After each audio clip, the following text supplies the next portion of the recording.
ఫేస్బుక్లో add tax info అని చూపిస్తుంది. Add your tax info get paid అని చూపిస్తుంది. అంటే మనము ఫేస్బుక్లో సంపాదించుకున్న సంపాదన అంతా కూడా మన బ్యాంక్కి రావాలి అని అంటే మనము ఈ ట్యాక్స్ ఇన్ఫో అనేది ఫిల్ చేయాలి. సో ఇలా ఫిల్ చేసేటప్పుడు చాలామందికి చాలా డౌట్స్ వస్తున్నాయి, ఎన్నో ప్రాబ్లమ్స్ కూడా వస్తున్నాయి. అలా ప్రాబ్లమ్స్ రావద్దు అని అంటే ఎలా ఫిలప్ చేయాలి అనే మీ అన్ని డౌట్స్కి క్లారిఫికేషన్గా ఈ ఒక్క వీడియో చాలు. కాబట్టి వీడియోని పూర్తిగా చూసి మీరు కూడా ఇదే విధంగా సెటప్ చేసుకోండి. తప్పకుండా మీ బ్యాంక్ డీటెయిల్స్కి $100 అయిన తర్వాత పేమెంట్ రిలీజ్ అవుతుంది. ఫస్ట్ అయితే ఇక్కడ మనము యాడ్ ట్యాక్స్ ఇన్ఫో అని బ్లూ కలర్లో ఉంది కదండి, దాని మీద క్లిక్ చేయాలి. క్లిక్ చేయగానే ఈ పేజీ ఓపెన్ అవుతుంది. ఇక్కడ మనకు ఫస్ట్ నేము సన్ నేమ్ అని చూపిస్తుంది. ఫస్ట్ నేమ్ అంటే మీ పేరు, సన్ నేమ్ అంటే మీ ఇంటి పేరు రాయాలి. డేట్ ఆఫ్ బర్త్ చెక్ చేసుకోవాలి ఖచ్చితంగా. దాని తర్వాత మన కంట్రీ కూడా చెక్ చేసుకోవాలి. తర్వాత మీరు నెక్స్ట్ అనే ఆప్షన్ మీద క్లిక్ చేయాలి. ఓకేనా అండి, ఇక్కడ అయితే క్లియర్ కదా. సో దాని తర్వాత ఇప్పుడు మనకి సెకండ్ ఇంపార్టెంట్. సో ఇక్కడ డేట్ ఆఫ్ బర్త్ అయితే మస్ట్ ఇంపార్టెంట్. నేమ్స్ని కూడా స్పెల్లింగ్ మిస్టేక్స్ లేకుండా చూసుకోండి.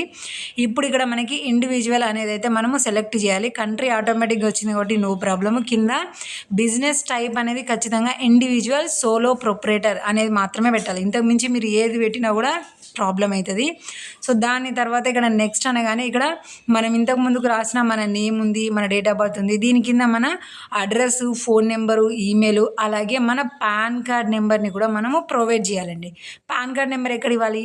పర్మనెంట్ అకౌంట్ నెంబర్ అని ఉంది కదా, ఇక్కడ మనం పాన్ కార్డ్ నెంబర్ ఇవ్వాలి. చాలామంది ఏదేదో నెంబర్ ఇస్తున్నారు, అలా కాదు. పాన్ కార్డ్ నెంబరు, అడ్రస్ అంతా కూడా చెక్ చేసుకొని మీ అకౌంట్కి లింక్ అయిన ఫోన్ నెంబరు, ఈమెయిల్ అడ్రస్ అన్ని ఇచ్చి ఆ బాక్స్లో టిక్ మార్క్ చేసి నెక్స్ట్ అనే ఆప్షన్ మీద క్లిక్ చేసుకోవాలండి. అడ్రస్ అయితే మాత్రం మన ఆధార్ కార్డ్ బ్యాక్ సైడ్లో ఉంటుంది కదా, అదే ఇవ్వాలి. దాని తర్వాత ఇక్కడ ఆల్రెడీ బ్యాంక్ డీటెయిల్స్ ఇక్కడ ఉన్నాయి కాబట్టి దాన్ని సెలెక్ట్ చేసుకొని లింక్ పేమెంట్ మెథడ్ అనగానే మళ్ళీ ఇప్పుడు ట్యాక్స్ ఇన్ఫర్మేషన్ ఇచ్చే ఫామ్ అయితే ఇప్పుడు మనకి ఓపెన్ అవుతుంది. సో ఇక్కడ మనకు లాగిన్ పేజీ వస్తుంది. సో ఇక్కడ మనం ఏం చేయాలంటే మన ఐడి పాస్వర్డ్ ఎంటర్ చేసి లాగిన్ అనేది. కొంతమందికి ఐడి పాస్వర్డ్ ఎంటర్ చేసినాక లాగిన్ కాకుండా స్టార్టింగ్ పేజీ దగ్గరికి వస్తుంది. కొంతమందికి ఇవ్వగానే ఇలా కంటిన్యూషన్ వస్తుంది. అప్పుడు మీరు కంటిన్యూ యాజ్ అని మీ అకౌంట్ నేమ్ చూపిస్తుంది, దాని మీద క్లిక్ చేసుకుంటే సరిపోతుంది. ఓకేనండి. లేదు మీకు మొత్తమే పోయింది అనుకోండి, మళ్ళీ స్టార్టింగ్ నుంచి రండి. ఇక్కడ దీనికంటే ముందు మనం ఆల్రెడీ ఒకసారి ట్రై చేసాం కాబట్టి ఏం పర్లేదు. మళ్ళీ స్టార్టింగ్ నుంచి మీ నేము, డేట్ ఆఫ్ బర్త్ మళ్ళీ ఒకసారి చెక్ చేసుకొని నెక్స్ట్ అనండి. దీని తర్వాత మన బిజినెస్ టైప్ అడుగుతుంది. ఇక్కడ కూడా మళ్ళీ మన ఇండివిజువల్ సోలో ప్రొపరేటర్ అనే ఆప్షన్ని సెలెక్ట్ చేసుకొని నెక్స్ట్ అనండి. దీని తర్వాత మన అడ్రస్ డీటెయిల్స్ అడుగుతారు. చాలామంది మిడిల్ నేమ్ ఇస్తారు, మిడిల్ నేమ్ ఇవ్వద్దు. మీ పేరు ఎంత ఉంటే అంత, దాని తర్వాత మీ ఇంటి పేరు. ఇక్కడ మళ్ళీ పాన్ కార్డ్ని అయితే రీఎంట్రీ చేయాల్సి ఉంటుంది.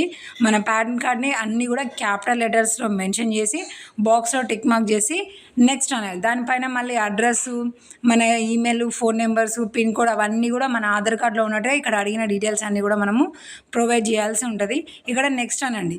సో నెక్స్ట్ అన్న తర్వాత ఇప్పుడు మళ్ళీ మనకి యాడ్ యువర్ ట్యాక్స్ ఇన్ఫో అని మళ్ళీ చూపిస్తుంది. సో ఇదంతా కూడా మనం యాప్లోనే చేస్తున్నాము. బ్యాంక్ అకౌంట్ని సెలెక్ట్ చేసుకొని లింక్, పే అవుట్ మెథడ్ అని చూపిస్తున్నాము. అంటే ఇక్కడ పైన చూపించిన దానికి మన పేమెంట్ అనేది రిలీజ్ అవుతుంది అనమాట. చూడండి, యాడ్ యువర్ ట్యాక్స్ ఇన్ఫో అని ఉంటుంది. దాని మీద క్లిక్ చేసుకోగానే ఇప్పుడు మనకి డైరెక్ట్గా కంటిన్యూ యాజ్ అని చూపిస్తుంది. కొంతమందికి ఐడి పాస్వర్డ్ ఎంటర్ చేస్తే రాదు.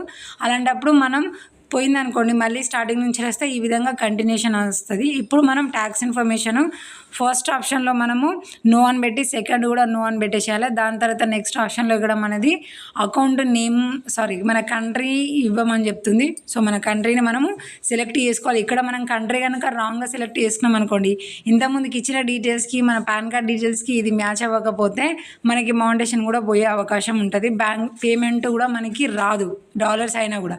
ఇలాంటి మిస్టేక్స్ ఉంటాయి కాబట్టి సరిగ్గా చూసుకోండి. దాని తర్వాత నెక్స్ట్ అనగానే జస్ట్ మన అడ్రస్ చూపిస్తుంది. దాని తర్వాత ప్రొవైడ్ అడిషనల్ డీటెయిల్స్ అనే దగ్గర కూడా మీరు 0% విల్ బీ అని పెట్టేసేయండి. పెట్టేసిన తర్వాత నెక్స్ట్ అనే ఆప్షన్ మీద క్లిక్ చేసుకోండి. ఓకేనా. సో మన డీటెయిల్స్ ఎక్కడ ఎంటర్ చేసేటప్పుడైనా సరే మీరు కరెక్ట్ అయినా మీ ఐడి కార్డులోని చెక్ చేసుకుంటూ మరి వాటిని అయితే ప్రొవైడ్ చేయండి. ఏదో అందాదకైతే చేయొద్దు. పాన్ కార్డ్ అయితే మాత్రం అన్నీ కూడా క్యాపిటల్ లెటర్స్లో మాత్రమే ఉండాలి. సో దాని తర్వాతనేమో క్లైమ్ ఆఫ్ ట్యాక్స్ పేయర్ అని చూపిస్తుంది. ఇక్కడ మళ్ళీ ఒకసారి మన కంట్రీని అయితే మనము సెలెక్ట్ చేసుకోవాల్సి ఉంటుంది. దాని తర్వాత నెక్స్ట్ అనే ఆప్షన్ మీద క్లిక్ చేసుకోండి. ఇప్పుడు మనకు సిగ్నేచర్ ప్రాబ్లం వస్తూ ఉంటుంది చాలామందికి. సో ఎలాగా అంటే మనము కరెక్ట్ నేము మన పాన్ కార్డ్లో లేదంటే ఆధార్ కార్డులో కరెక్ట్గా చూసి మనం ఎంటర్ చేసినా కూడా మనకి ఎర్రర్ అనే ప్రాబ్లం వస్తూ ఉంటుంది. ఇప్పుడు నేను కూడా ఇక్కడ చూపిస్తున్నాను చూడండి. ఇక్కడ signature or type your full name name అని చూపిస్తుంది. ఇక్కడ నేను వీళ్ళ ఫుల్ నేమ్ ఎలా అయితే ఉందో లైక్ ఆధార్ కార్డ్ కానీ పాన్ కార్డ్ కానీ ఏదైతే ఉందో అదే ఉంటుంది. ఆటోమేటిక్గా మనకి రెండిట్లో సేమే ఉంటుంది. కాకపోతే ఆధార్ కార్డులో క్యాపిటల్ లెటర్స్ స్టార్టింగ్ ఒకటే ఉండి మిగిలిన అన్ని స్మాల్ లెటర్స్ ఉంటాయి.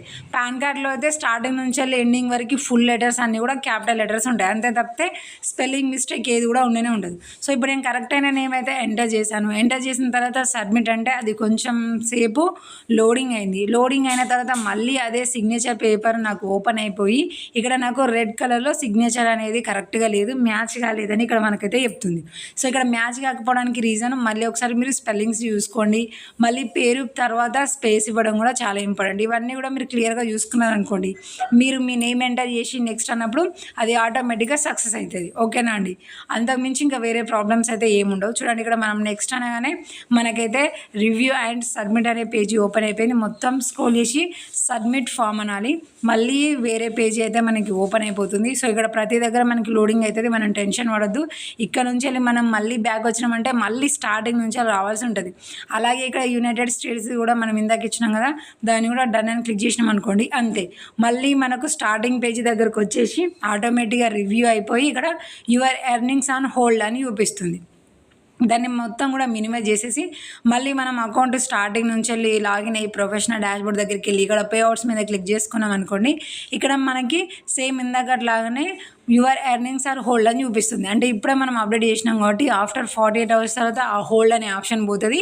సో మనం కనుక అకౌంట్లో $100 ఎర్నింగ్ చేసుకున్నాం అనుకోండి, ఆటోమేటిక్గా ఇందాక ఇచ్చిన మన బ్యాంక్ డీటెయిల్స్కి పేమెంట్ అయిపోతుంది. సో అన్ని క్వశ్చన్స్కి ఆన్సర్ వచ్చిన